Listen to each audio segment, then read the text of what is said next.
Okay, good day everyone. So we will now be tackling about the lesson integration by parts. So for the integration by parts, in here we will be having two functions that is being combined in an integrand. So we have two general rules to be following in here. First, the part selected dv must be readily integratable.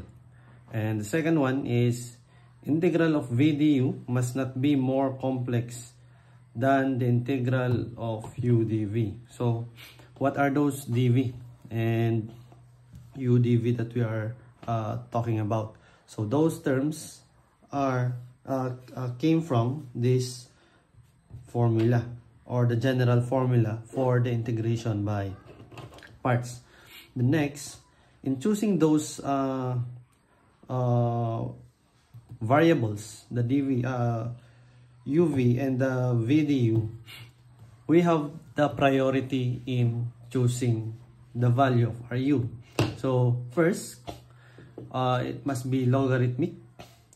Second one is the inverse, algebraic, trigonometric, and exponential, or in short, that is Liate. So palagi lang tatandaan yung Liate if you will be using the integration by parts technique in integration sum problems. Okay, so let us try to solve some examples of it. Wait lang. For example, we have here an integral of x sine x dx, and we are asked to evaluate its integral. So here we have an x which is an algebraic and sine x dx which is trigonometric. According to the priority in choosing u that we have discussed a while back, kuna tayo, we will be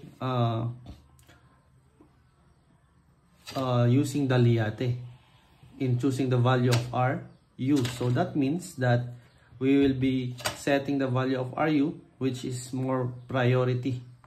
Algebraic came first, so that will be the value of ru.